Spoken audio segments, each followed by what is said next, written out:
See, classification and tabulation, volume 2.1 we have discussed. Today in continuation with the classification and tabulation, volume 2.2, that is second volume. See, in the case of classification, we are required to know about the variable and the frequency. Variable is denoted as x and frequency is denoted as f. Number of times, numbers, it is denoted as f. Variable is denoted as x and the frequency is denoted as f. Now, organizing of data, types of organized data.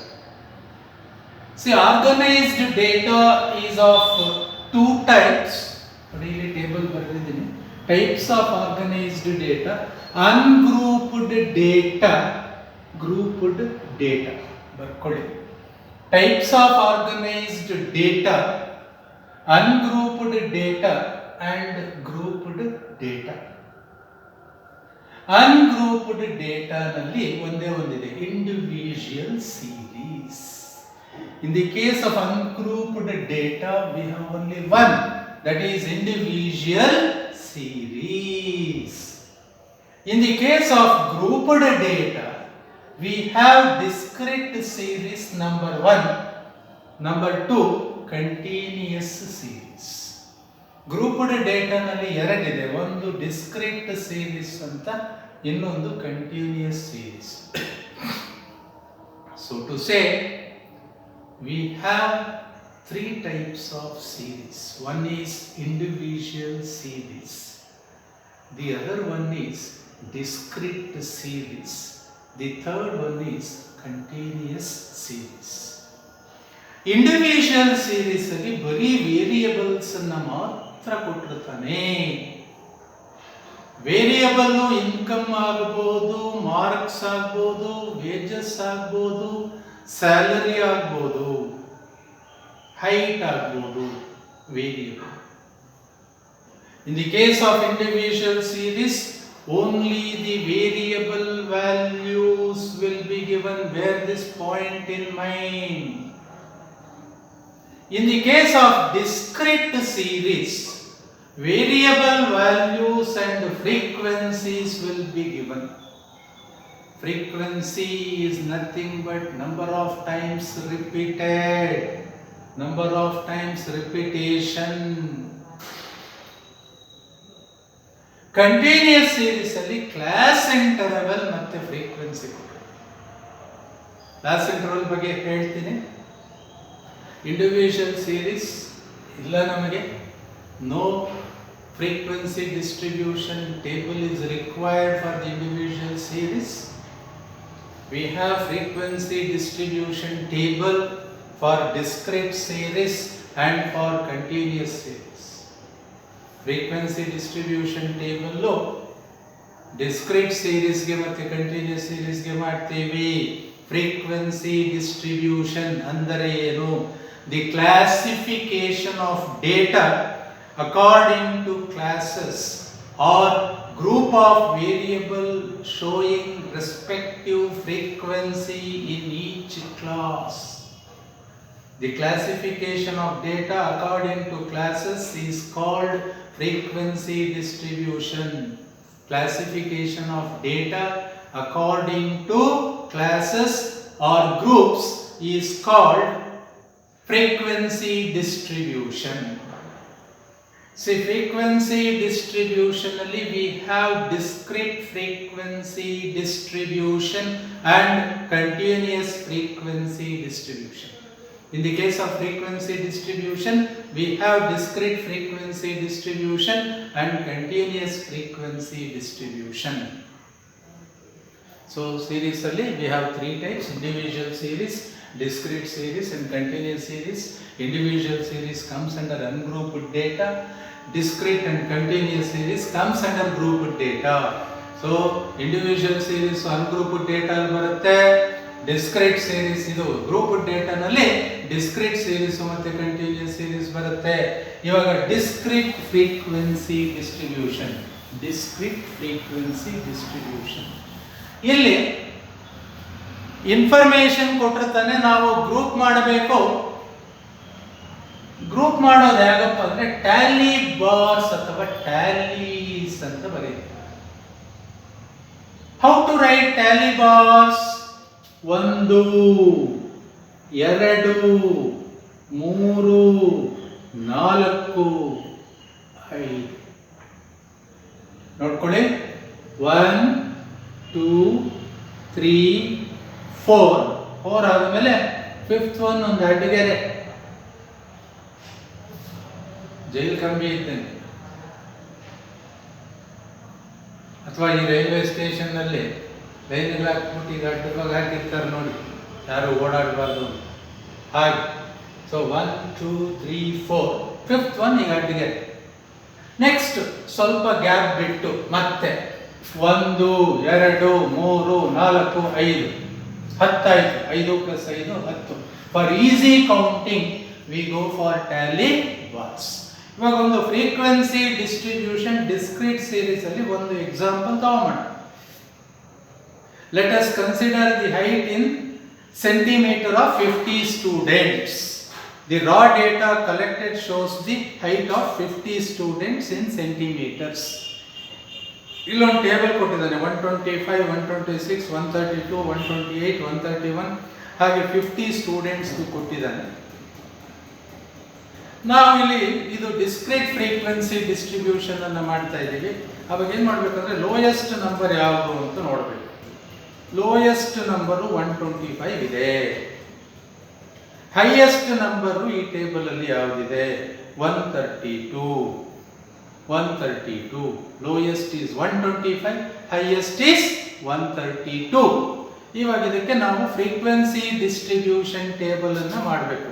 We have to write the frequency distribution table. ಬರೀರಿ, discrete frequency table. Discrete frequency table. ಇದು ಅಷ್ಟು important ಅಲ್ಲ, ಅರ್ಥ ಮಾಡ್ತೀವಿ. Discrete ಒಂದು problem ಸಾಕು. Discrete frequency table.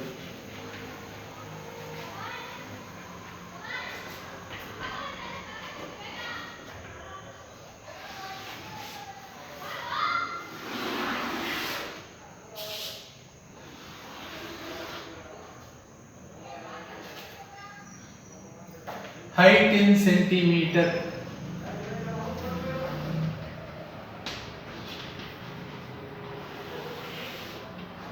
Tallies or tally bar.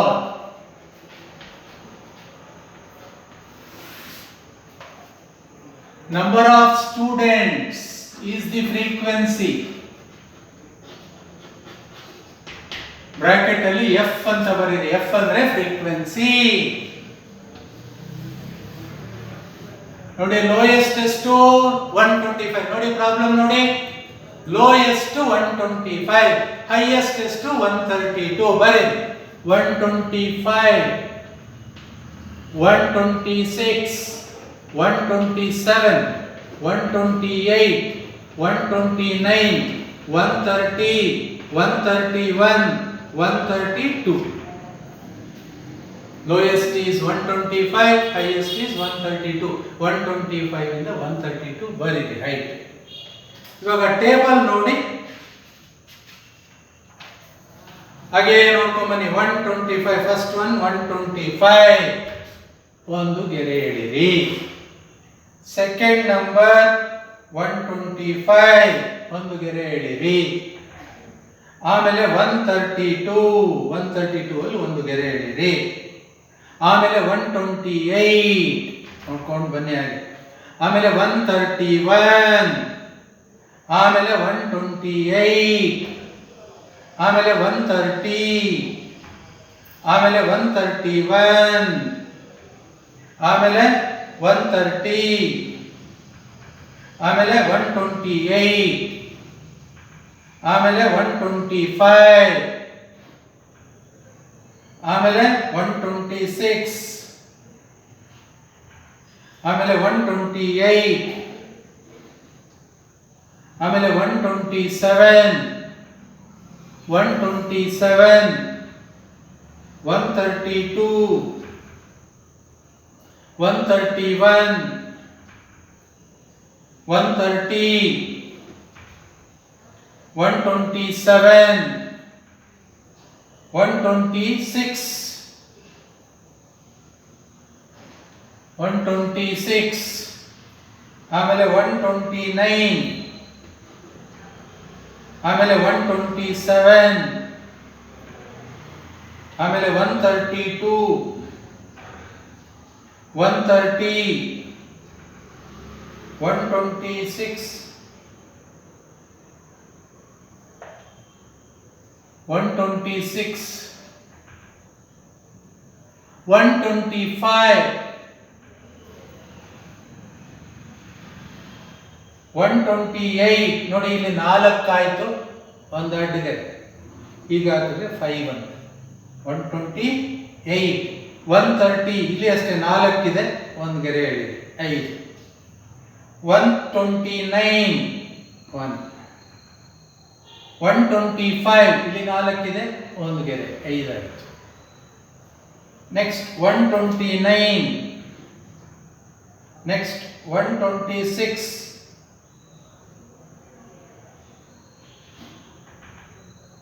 129, 130, ಇಲ್ಲ ಆಯ್ತಲ್ವಾ, ಇದು 5 ಆಯ್ತು, ಇದು ಸ್ವಲ್ಪ ಜಾಗ ಬಿಟ್ಟು 1. 132, 130, 128, ಸ್ವಲ್ಪ ಜಾಗ ಬಿಟ್ಟು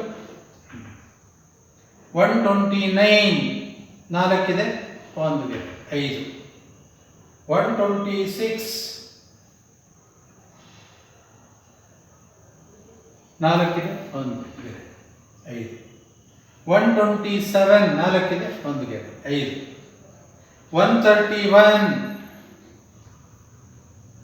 127, ಸ್ವಲ್ಪ ಜಾಗ ಬಿಟ್ಟು 1. 127, 129, ಸ್ವಲ್ಪ ಜಾಗ ಬಿಟ್ಟು, 5 ಆದ್ಮೇಲೆ ಸ್ವಲ್ಪ ಜಾಗ ಬಿಟ್ಟು ಬರೀಬೇಕು. 129, 129 ಆಯ್ತಾ. 125, ಸ್ವಲ್ಪ ಜಾಗ ಬಿಟ್ಟು. 131, 4 ಇದೆ, 1, 5. 128, 1 ಆಯ್ತು. This is how the tally bars are written. 4 ಬರೆದಿದ್ದನ್ನು ಒಂದು ಗೆರೆ 5 ಆಗುತ್ತೆ. ಇವಾಗ ನೋಡಿ ಇಲ್ಲಿ 125, 5 ಪ್ಲಸ್ 1, 6. 126, 5. 127, 7. 128, 7. 129, 7. 130, 7. 131, 5. 132, 4. Total of frequency 5 4 9 4 5 4 9 7 16 23 30 37 5 42 126 ಇನ್ನೊಂದಿದೆ 126 6 125 5 ಕಾಣಿಸ್ತದೆ. 127 ಇದು 6 ಆಗುತ್ತೆ, ಇದು 5 6 ಆಮೇಲೆ 7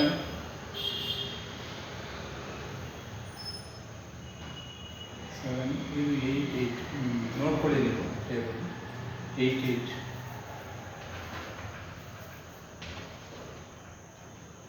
7 5 4 5 4 9 7 16 8 24 8 32 7 39 45 5 50 ಟೋಟಲ್ ಇಸ್ 50. ನೋಡಿ ಸ್ವಲ್ಪ ನೀವು ಟೇಬಲ್ ವರ್ಕೌಟ್ ಮಾಡಿ, ಪ್ರಾಬ್ಲಮ್ ಕೊಡ್ತೀನಿ.